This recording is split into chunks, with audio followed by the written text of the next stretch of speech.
Assalamualaikum warahmatullahi wabarakatuh. Halo semuanya.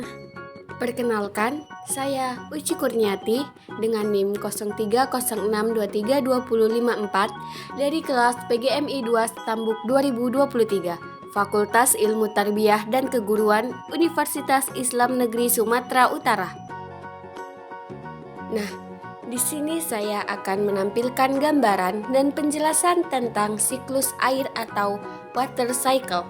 Tujuannya adalah untuk menganalisis faktor-faktor dan mekanisme siklus air.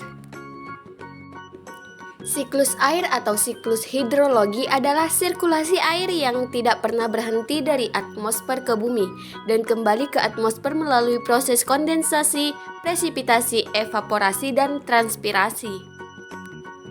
Siklus air sangat penting bagi kehidupan di bumi. Air adalah komponen penting bagi semua makhluk hidup, dan siklus air memastikan bahwa air selalu tersedia untuk kebutuhan mereka.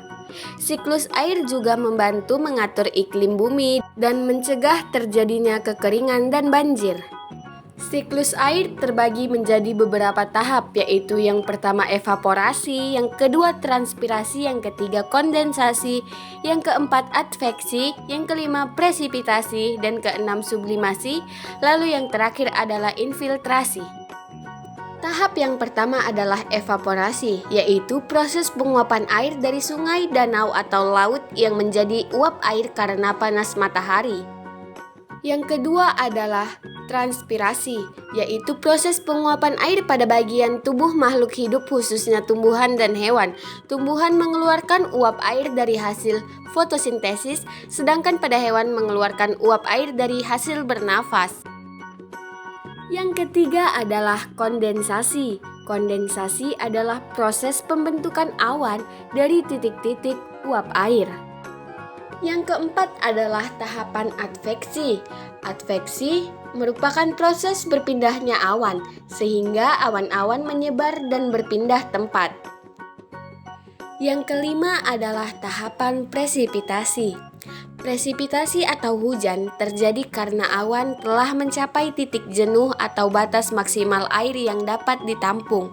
Jika suhu sekitar kurang dari 0 derajat Celcius, air akan menjadi es dan turun hujan salju. Yang keenam adalah sublimasi. Sublimasi adalah peristiwa perubahan es menjadi uap air tanpa menjadi zat terlebih dahulu.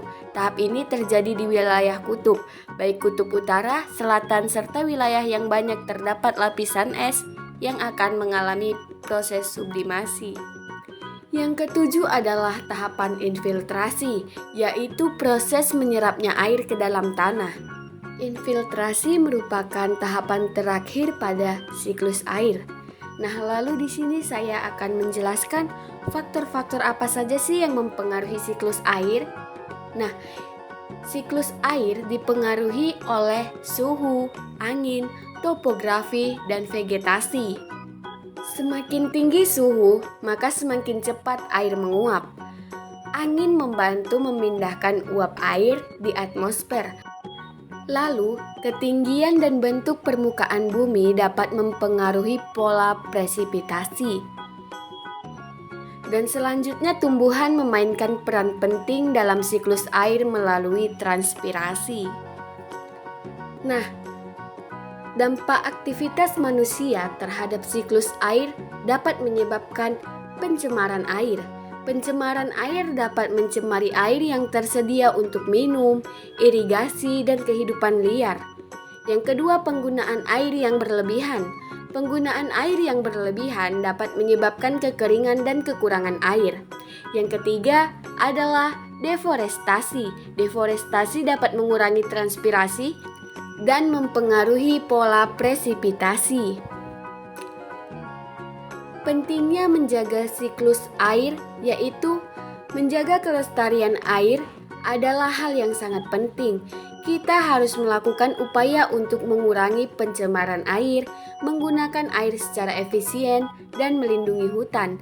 Dengan menjaga siklus air, kita dapat memastikan bahwa air akan selalu tersedia untuk kebutuhan generasi sekarang dan masa depan. Sekian penjelasan yang dapat saya uraikan. Semoga dapat bermanfaat untuk kalian semua. Wassalamualaikum warahmatullahi wabarakatuh. See you semuanya. Terima kasih.